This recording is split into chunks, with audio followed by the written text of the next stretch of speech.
नमस्ते, जय हिंद, वंदे मातरम। आप सबको बहुत बहुत स्वागत करता हूँ हमारे इस यूट्यूब चैनल में। तो आइए आज बात करते हैं। कुछ दोस्त कमेंट्स कर रहा था कि भाई एसएससी जीडी ज्वाइनिंग करने के बाद हम पढ़ाई करने चाहे तो कितने घंटा समय मिलता है, पढ़ाई कर पाएंगे कि नहीं कर पाएंगे। तो देखिए, हम आपको बता दें कि हर एक फोर्स का जो रेस्ट टाइम होता है वो अलग अलग टाइप का होता है। और मैं बता दूं कि कितना टाइम आपको मिल सकता है। देखिए, ट्रेनिंग में आपको बहुत कम मिलेगा टाइम, पढ़ाई करने के लिए बहुत ही कम मिलेगा।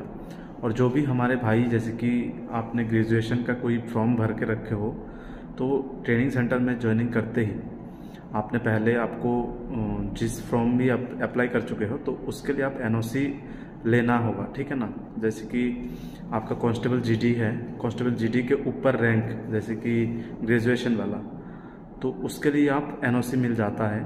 तो जब आपका एग्ज़ाम होगा तब आपने एग्ज़ाम का जो एडमिट कार्ड है तो उसको लगा के आपको छुट्टी मिल जाता है। तो देखिए, पढ़ाई आप ट्रेनिंग सेंटर में नॉर्मली ज़्यादा से ज़्यादा नहीं कर पाओगे, क्योंकि बहुत ही कम समय बचता है ट्रेनिंग सेंटर में। सारे दिन दौड़ भाग में चले जाते हैं। और इंडोर जो क्लास होता है तब आप थोड़ा बहुत आपका जो अगर बुक वगैरह है थोड़ा बहुत छुपा छुपा के आप पढ़ाई कर सकते हो, ऐसा नहीं। उसके बाद आपका जो रेस्ट टाइम होता है लगभग 2-2.5 घंटे आपको रेस्ट मिलता है बैरक में, ठीक है ना। तो उस समय में आप, और रात के समय में तो आके फिर सो जाता है खाना खा के। अगर आप पढ़ाई करना चाहोगे तो आपका नींद पूरी नहीं होगी, तो वो आप पे डिपेंड करेगा। तो ट्रेनिंग सेंटर के बाद में, जैसे कि ट्रेनिंग सेंटर के बाद में आपको ड्यूटी करना पड़ेगा, ठीक है ना। अपने ड्यूटी के बाद आप फ्री रहते हो, तो उस फ्री समय में आप तैयारी कर सकते हो। जैसे कि सीआईएसएफ के बारे में मैं बताता हूँ। जैसे सीआईएसएफ में 8 घंटा की ड्यूटी होता है, तो 8 घंटा ड्यूटी करने के बाद आप आराम से पढ़ सकते हो, क्योंकि आपका जो रेस्ट टाइम होता है तो उसमें आप आराम से पढ़ सकते हो। सीआईएसएफ के बारे में बताता हूँ।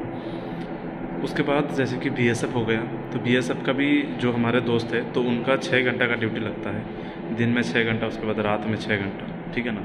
तो 12 घंटे के आसपास उनका ड्यूटी होता है। और रेस्ट भी 6 घंटा रेस्ट, 6 घंटा ड्यूटी, ऐसा मतलब रहता है। तो उनमें आप अपना पढ़ाई कर सकते हो, ठीक है ना। अपना टाइम देख के आप पढ़ाई कर सकते हो, क्योंकि आप 1 घंटा भी अपने पढ़ाई के लिए तैयारी करोगे तो बहुत ही बड़ी बात है। उसके बाद एसएसबी में 3 घंटा ड्यूटी होता है, उसके बाद 6 घंटा आपका रेस्ट होता है, ठीक है। उसके बाद सीआरपीएफ के बारे में बताऊँ तो सीआरपीएफ नॉर्मली 2 घंटा ड्यूटी करता है, 4 घंटा रेस्ट होता है। तो देखिए, आपका रेस्ट टाइम आपको मिल जाता है, तो रेस्ट टाइम में आपको खुद के जो टाइम होगा तो उनमें आप तैयारी कर सकते हो। तो उस हिसाब से मैं बताना चाहूँगा, जो सीआईएसएफ में अगर सेलेक्ट हो चुके हो तो आपको बहुत समय मिलता है पढ़ने के लिए। आप अगर पढ़ने के लिए मतलब पढ़ाई में इंटरेस्ट हो तो।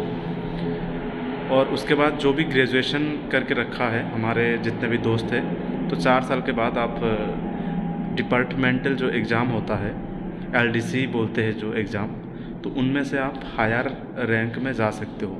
जैसे कि हर फोर्स से एसआई में बनता है, हर फोर्स में एसआई रैंक। जैसे कि आप एलडीसी, जैसे कि कांस्टेबल में भर्ती हुए, 4 साल आपका एकदम नीट एंड क्लीन नौकरी जो है, नौकरी पे कहीं पे आपका जो है पनिशमेंट वगैरह नहीं होना चाहिए। तो नीट एंड क्लीन अगर आपका नौकरी 4 साल तक की है आपने, उसके बाद आपने एलडीसी क्लेम कर पाओगे, जो कि आप जैसे कि आपका ग्रेजुएशन है तो आपने फॉर्म भर पाओगे।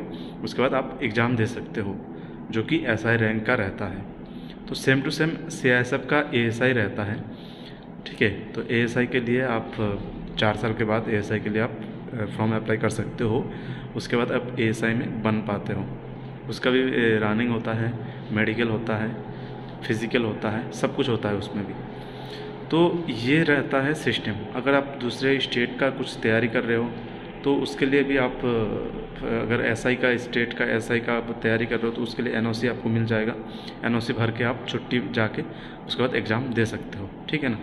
तो यही था जो कि पढ़ाई को लेके था, जो कि टाइम कितना मिलता है, तो आपको पता चल गया होगा कि इसमें कौन से फोर्स में कितना टाइम मिल जाता है।